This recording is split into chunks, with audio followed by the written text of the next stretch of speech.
Yes చూడండి, ఈ chapter ఏది జెనెటిక్స్లో last summary. Genetics is a branch of biology which deals with the principles of inheritance and its practice. ఇది కూడా అవసరం లేదు. So progeny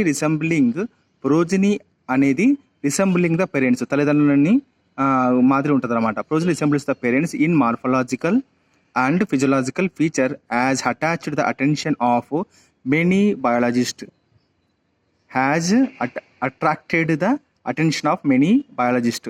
Mendel was the first to study this phenomena systematically. Mendel was the first person to study his phenomena systematically. While studying the phenomenon of inheritance in pea plant with contrast characters, Mendel proposed the principles of inheritance. గుర్తుపెట్టుకోండి, Mendel proposed the principles of inheritance. So which are today referred to as దాన్ని ఏమంటాం మనం ఇప్పుడు ఈ కాలంలో Mendel's law of inheritance అంటాం. Mendel's law of inheritance. ఈ proposed that ఇక్కడ ఒక ప్రపోజన్ అయిపోయింది. మెండల్ లా ఆఫ్ ఇన్హెరిటెన్స్ అంటే ఫస్ట్ ప్రపోజిషన్, ఇక్కడ రెండోది. ఈ proposed that the factors later named the genes. తర్వాత కాలంలో ఆయన చనిపోయిన తర్వాత, ఆయన కాలంలో దాన్ని ఫ్యాక్టర్స్ అన్నారు, ఆయన చనిపోయిన తర్వాత కొంతకాలానికి దాన్ని ఫ్యాక్టర్స్ని జీన్స్ అన్నారు అనమాట. ఓకే, ఈ proposed that the factors regulating the characters are found in pairs known as alleles. He observed that the expression of the characters in the offspring follow a definite pattern in different generations. The first generation F1, second generation F2 and so on. Some characters are dominant over the other. అంతే కదా, మరి కొన్ని క్యారెక్టర్లు ఒకదాంతో ఇంకొకటి డామినెంట్గా ఉంటాయి. The dominant characters are expressed when factors are either in homozygous or in heterozygous condition. The dominant characters are expressed when factors are either in homozygous or in heterozygous condition. అంటే మనకు capital T అన్న homozygous, లేకుంటే capital T small tea హెట్రోజైగస్లో అన్న కూడా dominance అనేది చూస్తుంది. చూడండి, ఇది డామినెన్సే అలాగనమాట. Okay, condition. The dominance characters are expressed when factors are either in homozygous or in heterozygous condition. The law of dominance, దీన్ని ఏమంటారంటే లా ఆఫ్ డామినెన్స్ అంటారు. ఇది F1 జనరేషన్లో వస్తుంది. The recessive characters are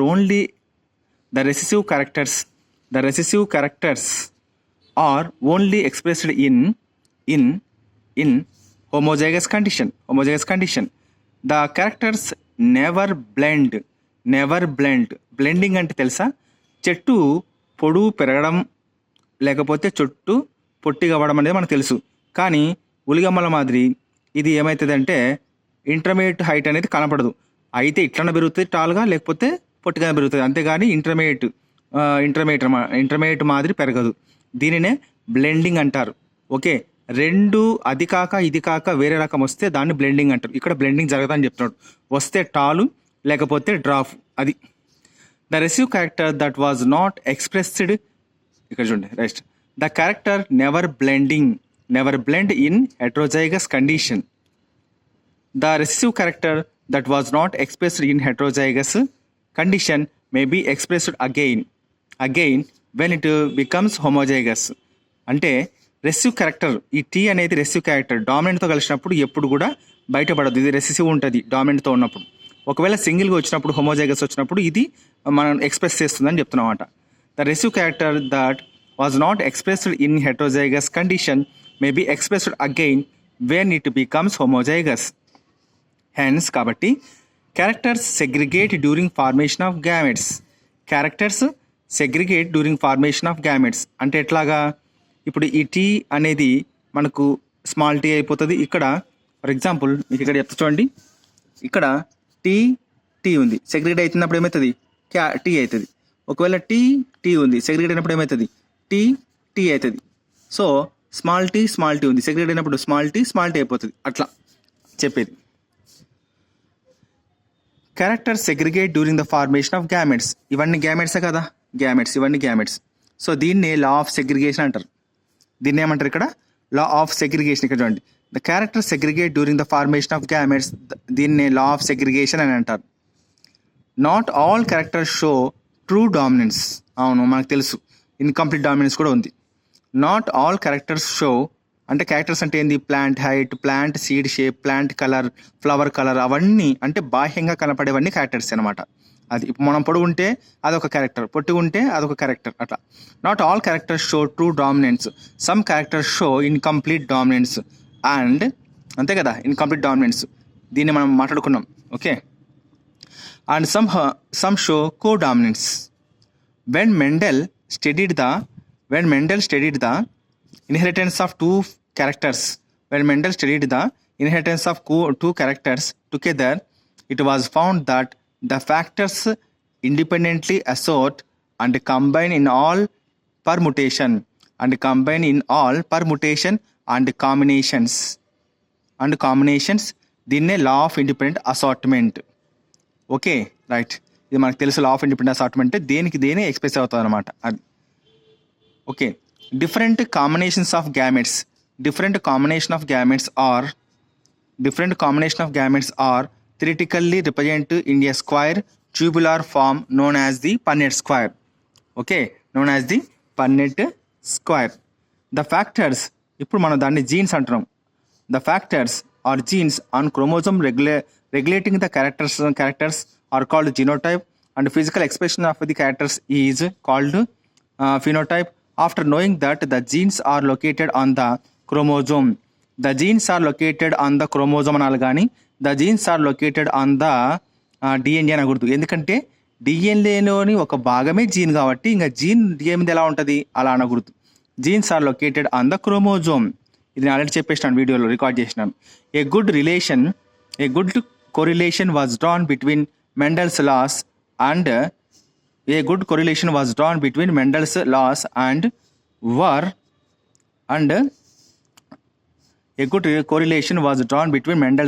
and segregation and independent assortment of chromosomes during meiosis. అంటే వాటి మధ్యన, Mendel's laws మధ్యన, law of segregation, law of independent assortment of chromosomes మధ్యన డ్యూరింగ్ మియాసిస్ అప్పుడు మంచి కోఆర్డినేషన్ ఉంది, కోరిలేషన్ ఉంది అని చెప్తున్నమాట. Okay, Mendel's laws were extended in the form of chromosome theory of inheritance. Mendel's laws were extended in the form of chromosome theory of inheritance. Mendel's laws అనేటివి మనకు దేంతో చూడండి, Mendel's law of inheritance first, law of dominance ఒకటి, తర్వాత లా of segregation ఎక్కడ ఉంది, లా of segregation ఇది ఆయన చెప్పింది, తర్వాత లా ఆఫ్ ఇండిపెండెంట్ అసార్ట్మెంట్ ఇవి చెప్పినాడు. తర్వాత వచ్చేసి దాంతో ఆగలేదు ఆయన. ఓకే, దాంతో ఆగలేదు ఆయన, మెండల్స్ లాస్ అనేటివి ఇంకా చెప్పబడ్డాయి, క్రోమోజోమ్ థియరీ ఆఫ్ ఇన్హెరిటెన్స్ కూడా చెప్పబడ్డాయని చెప్తున్నాడు. లేటర్ తర్వాత it was found that Mendel's law of independent assortment do not hold true for the jeans that were located on the same chromosome. Later, it was found that Mendel law of independent assortment do not hold true for the genes that were located on the same chromosome. ఇది ఒక sentence అర్థం కాలేదు, చూద్దాం. These genes are called linked genes. Okay, linked jeans మీదకి వెళ్ళిపోతుంది concept, మళ్ళీ ఒకసారి చూడాలి మనం. ఓకే, ఎసికా మేము దాంట్లో linked jeans. These genes are called linked genes. Closely located genes assorted together and distinctly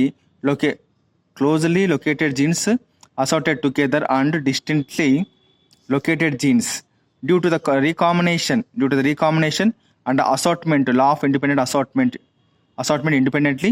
Mutation involve changes in chromosome or genes. Mutations వచ్చినప్పుడు ఎలా ఉంటాయంటే క్రోమోజోమ్లో కానీ మార్పులు కానీ జీన్స్ మీద మార్పులు కానీ జరుగుతుంది. They help to increase variability which might be useful in crop improvement. అంటే ముటేషన్స్ రావడం వల్ల క్రోమోజోమ్లో కానీ లేకుంటే జీన్స్లో కానీ మనకు క్రాప్ ఇంప్రూవ్మెంట్లో మంచి లాభాలు వస్తాయని చెప్తున్నాడు. అంతే కదా, మనకి కావాల్సిన జీన్స్ అనేవి వస్తాయి. ఇక్కడ నాకు అర్థం కాని సెంటెన్స్ ఏంటంటే ఇదొక్కటే, ఇది మన లింక్డ్ జీన్స్ కిందకి వస్తాయి. మనం చూడండి, Mendel law of independent assortment do not hold true for the genes that were located on the same chromosome. ఒకటే క్రోమోజోమ్ మీద ఉన్న అప్పుడు లా ఆఫ్ ఇండిపెండెంట్ అసార్ట్మెంట్ అనేది వర్తించదు అని చెప్తున్నమాట. అది సేమ్ క్రోమోజోమ్ మీద. సేమ్ క్రోమోజోమ్ అంటే ఏంది, ఇలా ఉంటుంది, ఇది క్రోమోజోమ్, దీని లోపల డిఎన్ఏ ఉంటుంది. ఓకే, దీని మీద క్యారెక్టర్స్ అనేటివి సేమ్ ఉన్నప్పుడు, జీన్స్ ఉన్నప్పుడు వర్తించదు. దీన్నే ఎష్కమేం, దీన్నే క్రోమోజోమ్ ఇలా రాస్తారు, ఇలా ఉంటుంది అని అర్థం. కానీ దీని లోపల డిఎన్ఏ కూడా ఉంటుంది. రైట్, అది చూద్దాం. సో ఇది మనకు సమరీ.